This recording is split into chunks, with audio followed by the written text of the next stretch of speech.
Bismillahirrahmanirrahim. Dear students, Assalamu alaikum. As you know that we are learning how to do translation. So translation का ये हमारा lecture number 36 है और इसमें हम पास्ट टेंसेस के पैराग्राफ्स को सॉल्व करने वाले हैं ताकि आप सीख सकें कि बोर्ड ऑफ इंटरमीडिएट में जब पास्ट टेंस से मुतल्लिका पैराग्राफ्स को एग्जामिनर सेट करे तो कैसे उन्हें इडियोमेटिकली एंड ग्रामेटिकली करेक्ट जो है वो आप ट्रांसलेट करने के काबिल हो जाएं। सो स्टूडेंट्स, अभी हम जो हैं वो 3 पैराग्राफ्स की ड्रिल करेंगे। सो आप नोटबुक निकालिए, साथ साथ सीखते जाइए कि बोर्ड ऑफ इंटरमीडिएट में अगर पास्ट के पैराग्राफ्स आए तो कैसे उन्हें ट्रांसलेट करना है। प्रेजेंट टेंस में भी हमने ऐसे ही किया था कि कुछ पैराग्राफ्स की ड्रिल की थी। तो चलिए अभी हम पास्ट के इन पैराग्राफ्स को जो कि बोर्ड पे आपके सामने लिखे हैं, आइए उन्हें सॉल्व करते हैं। सो फर्स्ट पैराग्राफ को जरा देखिए। खालिद बिन वलीद इस्लाम के अजीम सिपाहसालारों में से एक हैं। पहला सेंटेंस नो डाउट प्रेजेंट है, खालिद बिन वलीद का इंट्रोडक्शन है और बाकी सारा का सारा पैराग्राफ पास्ट टेंस में है। सो इस पैराग्राफ को जो कि पास्ट में है कैसे कैसे आपने ट्रांसलेट करना है, आइए फर्स्ट सेंटेंस से स्टार्ट कर रहे हैं। खालिद बिन वलीद इस्लाम के अजीम सिपाहसालारों में से एक हैं। आप भी जल्दी जल्दी कोशिश करते जाएं। हाँ, फिर चेक कीजिएगा कि क्या जो मैं ट्रांसलेशन दे रहा हूं क्या वैसा ही आपने किया। सो फर्स्ट सेंटेंस को कैसे करेंगे? खालिद बिन Waleed is one of the great generals of Islam. यहां पे अजीम सिपाहसालारों में से एक हैं, तो क्या करेंगे? खालिद बिन Waleed is one of the great generals of Islam. So आप एक बात याद रखिए कि जब किसी पैराग्राफ में आप का वर्ड आए और वो नाउन जो है डेफिनेटली खालिद बिन वलीद जैसे कि वो थर्ड पर्सन सिंगुलर हो, तो उसके लिए आपको ट्रांसलेट करते हुए आपने ही लिखना है। सो याद रखना, ये आपने कहीं आप की वजह से यू नहीं लिख देना। So students, this is a very important thing, you must know कि आपने उसे यू नहीं बल्कि ही लिखना है। सो आप की उम्र का बेहतरीन हिस्सा अल्लाह की राह में जिहाद करने में बसर हुआ। जिहाद करने में बसर हुआ। सो देखिए माजी का जुमला है, बसर हुआ।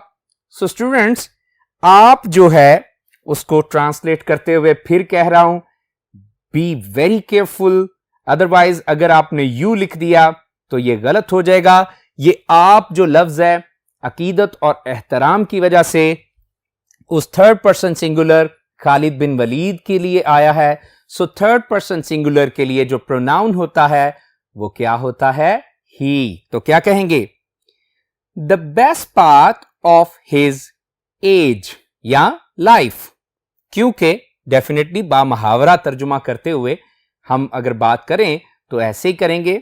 The best part of his life was spent, passive का है, बसर हुआ, was spent in the holy wars यानी जिहाद। सो इन जिहाद भी लिख सकते हैं या इन द होली वॉर्स भी लिख सकते हैं, क्योंकि जिहाद अल्लाह की राह में ही होता है, और होली वॉर्स भी लिख सकते हैं। मैंने आपसे अभी अभी बात की है कि ट्रांसलेशन करते हुए आप बामुहावरा तर्जुमा करेंगे तो वही बेहतर होगा, और दूसरी बात ग्रामेटिकली उसे करेक्ट करेंगे तो तब ही नंबर अच्छे आएंगे। सो नेक्स्ट देखिए, आपके जिस्म का कोई हिस्सा ऐसा ना था जिस पर तीर या तलवार के जख्म ना हो। आप समझ रहे हैं? यहां पे भी हम कैसे करेंगे? तवज्जो दीजिए। No part of his body was without the scars of wounds by an arrow or a sword. क्या करेंगे? No part of his body, क्योंकि वो थर्ड पर्सन सिंगुलर है, दैट्स वाई जो पोजेसिव केस हम यहां यूज कर रहे हैं वो हिज बॉडी, तो क्या है, no part of his body was without the scars of wounds by an arrow or a sword. Next देखिए, खतरे के वक्त आप सबसे आगे होते थे, तो बार बार आप आ रहा है, सो इसका मतलब खालिद बिन वलीद की बात हो रही है, तो आपने ही, हिज, हिम वगैरह इस्तेमाल करना है। तो क्या लिखेंगे, इन द मोमेंट ऑफ डेंजर, खतरे के वक्त, इन द मोमेंट ऑफ डेंजर, ये जो टाइम फ्रेज है इसे शुरू में लगा के आखिर पे भी लगाया जा सकता है, अगर शुरू में हो तो कॉमा लगा दें, जैसे कि बोर्ड पे ट्रांसलेट किया जा रहा है। इन the time of danger, comma, he was always in the forefront, in the four front. अच्छा, आपने इन द मोमेंट ऑफ डेंजर को अगर आखिर पे रखना है तो स्टार्ट किससे होगा, he was always in the forefront, और आगे कोई कॉमा नहीं है, क्या लिखेंगे, he was always in the forefront in the time of या in the moment of danger. समझ रहे हैं? तो आइए देखते हैं नेक्स्ट सेंटेंस को। जंगे मौता में आप मुसलमानों की फौज के सिपासलार थे। जंगे मौता में आप मुसलमानों की फौज के सिपासलार थे, तो क्या है जंगे मौता को, इन द बैटल ऑफ मौता, मौता का एम कैपिटल होना चाहिए क्योंकि ये एक हिस्टोरिकल इवेंट है। सो इन द बैटल ऑफ मौता, सो इन द बैटल ऑफ मौता he was the commander of the Muslim army, he was the commander of the Muslim army. और आगे क्या लिखा है, आपके पास सिर्फ 3000 सिपाही थे जबकि रोमियों की फौज 1,00,000 के करीब थी। तो आइए ये भी पास्ट है, कैसे करना है, तवज्जो दीजिए। ही हैड ओनली, हैड क्या है, पोजेशन को इंडिकेट कर रहा है, तो लिख सकते हैं he had only 3,000 soldiers with him, whereas the number of soldiers of Roman army was almost 100,000, यानी के 1,00,000, 1,00,000 भी लिख सकते हैं एंड 100,000 भी लिख सकते हैं। सो नेक्स्ट देखते हैं, खालिद ने इन 3,000 सिपाहियों को इस खूबी से लड़ाया कि रोमी फौज भाग निकली। तो क्या है, खालिद, अब लड़ाया जो है ये माना के पॉजिटिव जो है वर्ब यूज किया जा सकता है, लेकिन हम यहां पे लेड को इस्तेमाल कर सकते हैं कि जो कि लीड की सेकंड फॉर्म है। Khalid led his 3,000 man in the fight so skilfully, क्योंकि इस खूबी से लड़ाया, इस खूबी से लड़ाया, सो स्किलफुल्ली, और सो स्किलफुल्ली आगे, that the Roman army flood away या रैन अवे वगैरह वगैरह, भाग निकली। और उसके बाद देखिए, इस जंग में आपके हाथ से 9 तलवारें टूटी। तो क्या कहेंगे, during this battle 9 of his swords broke into pieces, broke into pieces. और आगे क्या है, जब मदीना पहुंचे तो रसूल अकरम सल्लल्लाहु अलैहि वसल्लम ने आपको सैफुल्लाह का खिताब दिया। सो लास्ट सेंटेंस है, तो क्या है, when he reached मदीना। अब यहां पे सब्जेक्ट जो है, जब मदीना पहुंचे, घबराना नहीं, किन की बात हो रही है, खालिद बिन वलीद ही की बात हो रही है। तो सब्जेक्ट जो है बाजुकत उर्दू के जुमले में नजरअंदाज भी हो जाए तो आप उसका अच्छा मफहूम और उसे अच्छी तरह ट्रांसलेट करें और इंग्लिश में वो सब्जेक्ट लिखें।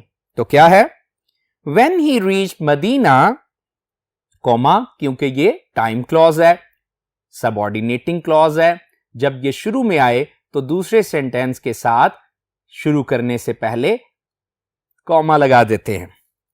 When he reached Medina, the holy prophet, peace be upon him, gave him the title of the sword of Allah. So dear students, एक पैराग्राफ को जो कि पास्ट का था हमने सॉल्व किया। यकीनन आप भी टैली कीजिए कि आपने इसे कैसे किया है।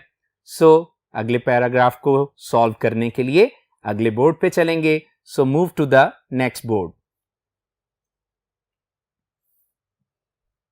Okay students, second paragraph past का हम सॉल्व करने को हैं। थारोली पास्ट का है, इंटायरली पास्ट का है, चांद बीबी के बारे में है, हिस्टोरिकल एक इवेंट है जैसे कि पिछला पैराग्राफ भी था। सो आइए इसको सॉल्व करते हैं।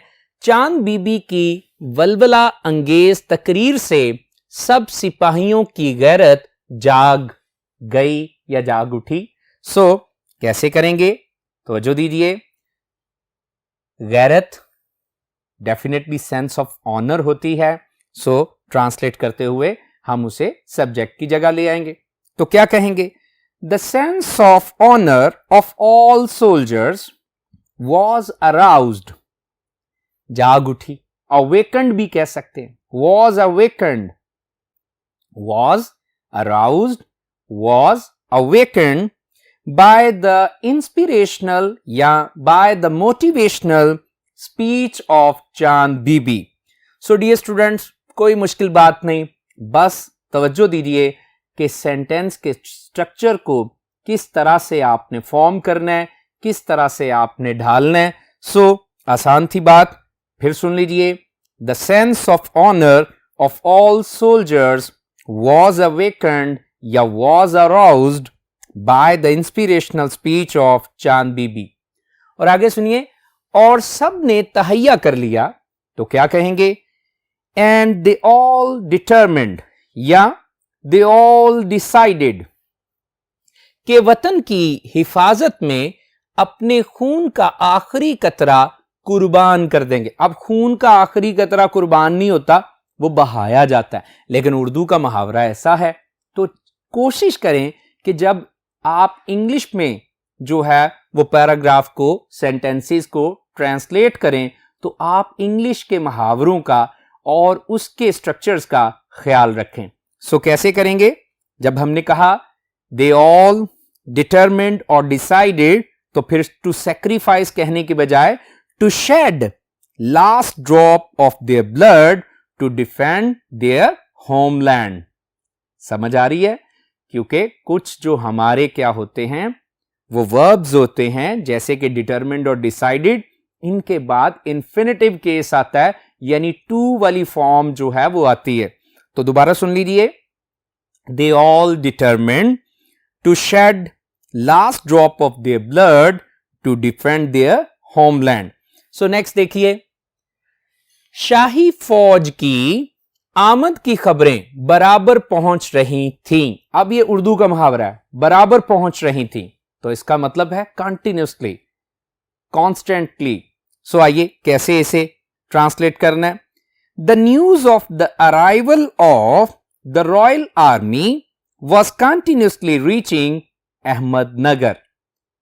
सो बराबर पहुंच रही से परेशान नहीं होना, इसका मतलब मुसलसल पहुंच रही थी। समझ रहे हैं? दोबारा देख लीजिए, the news of the arrival of the royal army was continuously reaching Ahmednagar. आगे देखिए जी, चांद बीबी ने फौज की कमान खुद अपने हाथ में ले ली। फौज की कमान, कमान से घबरा नहीं जाना, लफ्जों में अटक गए, फंस गए तो ट्रांसलेशन अच्छी नहीं हो सकती। सो इसको भी इडियोमेटिकली ट्रांसलेट करना है। यहां कमान का मतलब जो है वो कमांड है, ठीक है ना, लीडरशिप है। सो आइए देखते हैं फिर ट्रांसलेट कैसे करेंगे।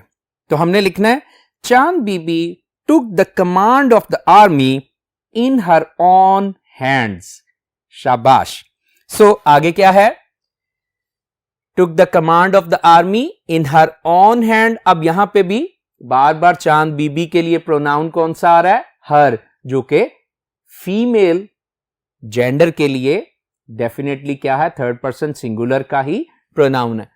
और सारे इंतजाम मुकम्मल करके दुश्मन की आमद का इंतजार करने लगी। और आगे इससे मिला हुआ जुमला है तो ठीक है, हम भी कह देते हैं एंड, ठीक है, and after completing all the arrangements, क्योंकि लिखा है सारे इंतजाम मुकम्मल करके, तो यही है and after completing all the arrangements, comma, तो फिर क्या करना शुरू कर दिया, शी बिगेन टू वेट या she started waiting for the enemies arrival.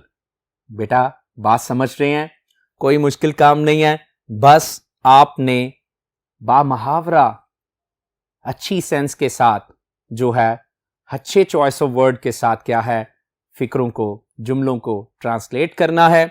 सो आगे चलते हैं। बिल आखिर शाही फौज आ गई, अहमदनगर पर हमला हुआ, तो क्या करेंगे, बिल आखिर का मतलब होता है एट लास्ट या फाइनली।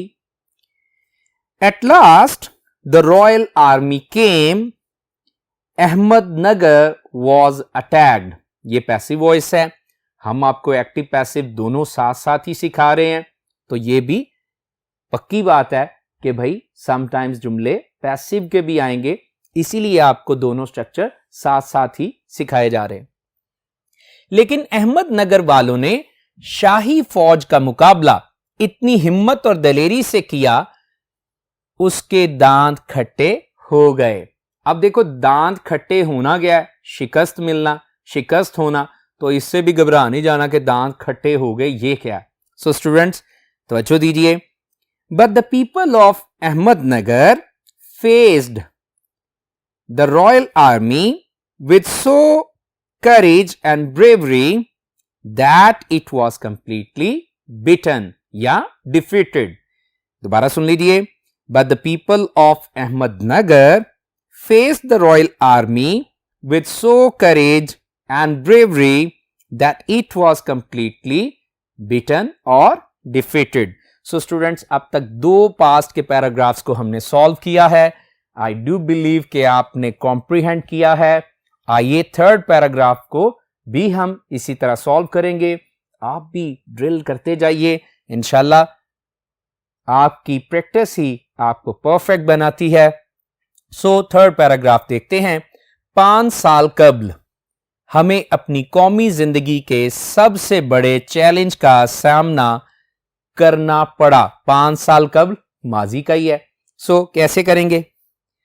5 years ago, हाँ ये टाइम फ्रेज जो है वो आप कहां आखिर पे भी इस्तेमाल कर सकते हैं, लेकिन चलें शुरू में लगा दी है तो हाँ कॉमा लगाएंगे 5 years ago। और अगो के बारे में याद रखना है कि ये पास्ट इंडेफिनिट में इस्तेमाल होता है। हाँ यहां सामना करना पड़ा, ये एक ऑब्लिगेशन सी है, कंपल्शन सी है, इसके लिए हम सब्जेक्ट के बाद हैड टू और फिर टू के बाद हैड टू के बाद फर्स्ट फॉर्म लगाते हैं। सो कहेंगे 5 years ago we had to face the biggest challenge, क्योंकि सबसे बड़े तो सुपरलेटिव डिग्री आएगी।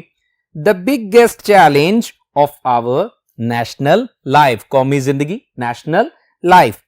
विकैबुलरी से भी आपने बहुत ज्यादा घबरा नहीं जाना, आप उसको विकैबुलरी को नॉर्मली जर्नली जैसे कि आम समझें उसी तरह उसे ढालने की कोशिश करें, क्योंकि विकैबुलरी जो है बाज़ औक़ात हिम्मत, दलेरी, तो ये आम अल्फाज ही होते हैं, लेकिन बच्चे के यहाँ उस वर्ड में इतना अटक जाते हैं कि फिर वो अटके ही रहते हैं और मजीद आगे वो बढ़ नहीं पाते। सो जनरली जो भी आपके उस सेंस को डेवलप करते हुए वर्ड्स जो हैं वो जहन में आए, उनको ग्रामेटिकली उन्हें क्या है वो स्ट्रक्चर में ढालते जाएं और सेंटेंस को ट्रांसलेट करते जाएं। सो नेक्स्ट देखते हैं।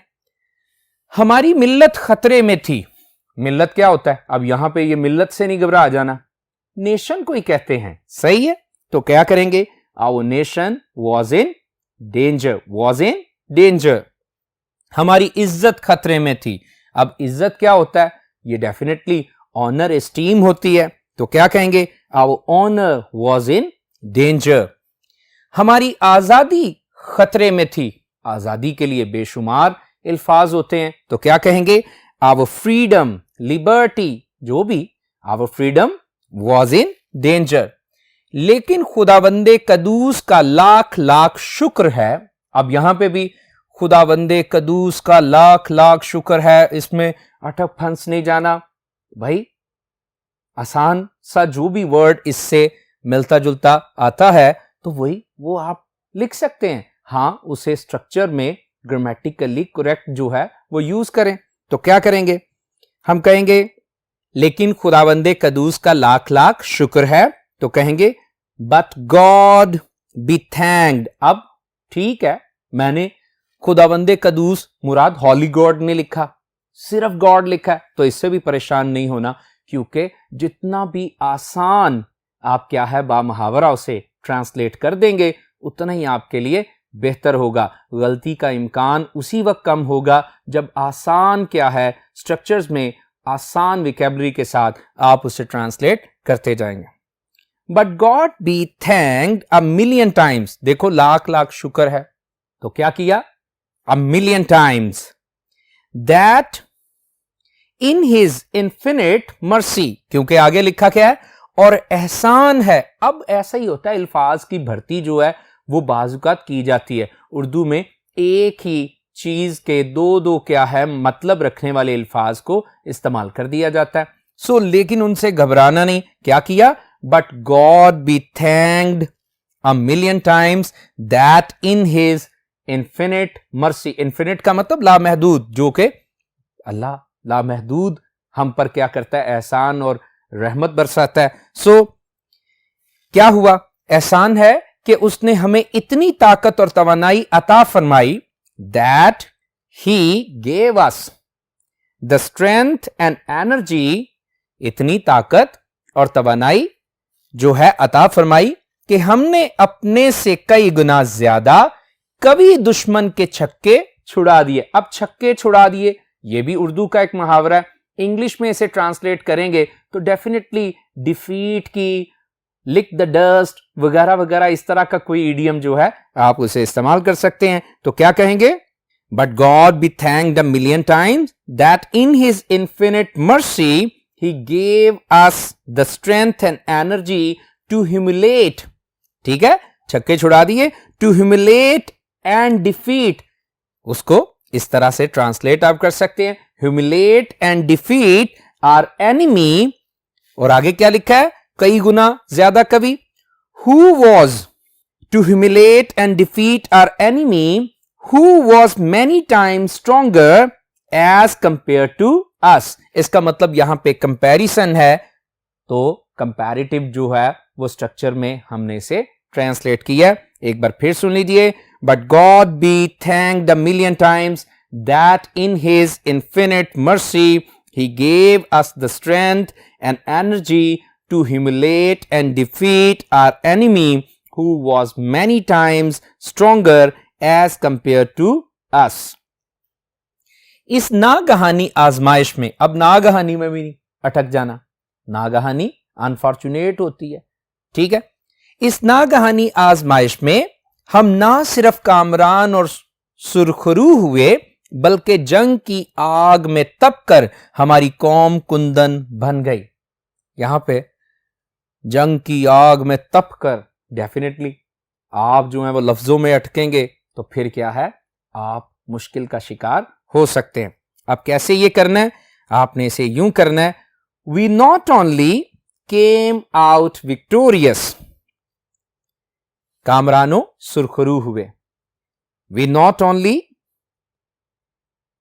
Only came out victorious and successful from this sudden trial, unfortunate trial, but also our nation became pure gold। कुंदन क्या होता है, प्योर गोल्ड।